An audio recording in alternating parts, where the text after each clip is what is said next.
Attends, je vais replacer ma couette. Ça va-tu? Ouais, mais là, ça finit. Salut tout le monde, j'espère que ça va bien. Ça fait longtemps qu'on s'est pas vu. Donc, bienvenue dans cette nouvelle capsule post-confinement.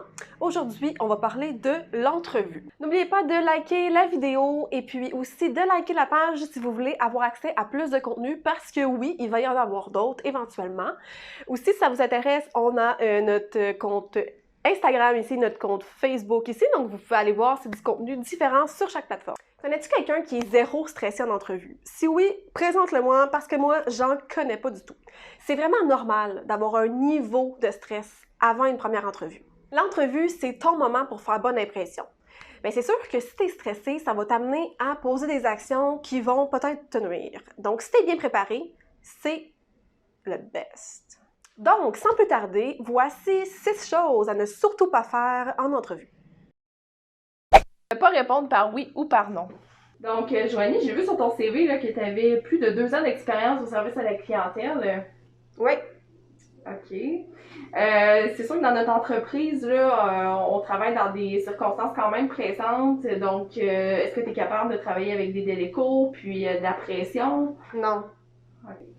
J'ai vu sur ton CV que tu avais une bonne facilité de communication. Oui. Il est toujours important de vraiment élaborer ses réponses en entrevue. Donc, répondre par oui ou par non, on évite ça. Puis, c'est important de mettre du concret en entrevue, puis de parler de tes expériences professionnelles. Qu'est-ce que tu peux donner à l'entreprise par toutes tes expériences, puis ta personnalité, par exemple. Parler à voix basse ou parler trop fort. C'est quoi ton plus grand défaut? Ben, je suis comme pas, tu sais, vraiment expressive, genre... Pardon? Parle-moi de tes intérêts. Ouais, moi c'est ça, j'aime vraiment beaucoup comme le sport, puis comme le basic. Ouais. Parlez avec assurance. L'énergie que vous allez dégager dans votre ton de voix va venir rassurer l'employeur. Même si vous manquez d'expérience, si vous êtes capable de bien vous exprimer avec un bon ton de voix, ça va donner cette image que vous êtes une personne compétente. Évitez de parler de salaire et des avantages sociaux en début d'entrevue.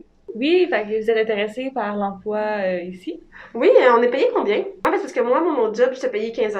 Il faut éviter de parler du salaire et des avantages en début d'entrevue parce qu'on pourrait croire que vous avez des mauvaises intentions et que vous n'êtes peut-être pas intéressé à ce travail. Vous pouvez en parler seulement à la fin de l'entrevue, à la période des questions ou au moment de signer votre contrat si ça va plus loin dans la démarche d'emploi.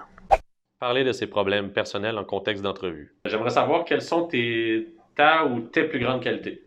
Ben moi, en fait, ma plus grande qualité, je dirais que c'est mon esprit d'analyse. Tu sais, par exemple, moi et ma meilleure amie, tu sais, on va souvent magasiner, puis je suis vraiment capable de lui dire qu'est-ce qu'il fait bien puis qu'est-ce qu'il fait pas bien. Tu sais, par exemple, hier, genre, on était au centre d'achat puis sa jupe était vraiment laide, tu sais. Fait que j'étais capable de dire. Fait que moi, je pense que c'est un atout pour Ouais, mais l'entrevue est un contexte professionnel, ne l'oubliez pas. Toujours parler du côté professionnel et non personnel de vous.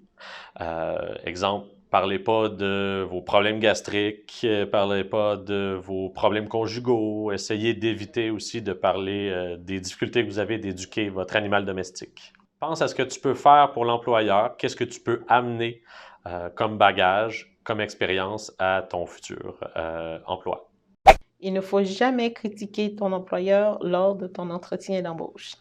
L'étape de l'entrevue d'embauche, c'est une étape très importante pour toi. Parce que l'employeur, d'emblée, quand il voit ton CV, il sait déjà qu'il veut t'avoir dans son équipe, là. Mais il veut confirmer tout ça. OK? En te rencontrant, il veut vérifier tes qualités humaines. Il veut voir qui tu es. Il veut savoir si tu fites dans son groupe de travail. Comment ça s'est passé avec ton ancien employeur? Oh mon Dieu!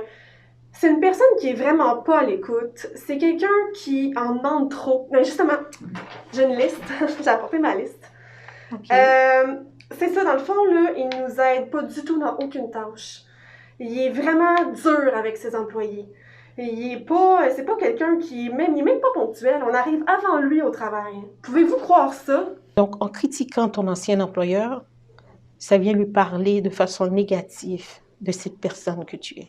Ça pourrait l'empêcher d'aller de l'avant avec toi. C'est très, très important que tu prépares ton entrevue, que tu sois calme, que tu sois véridique.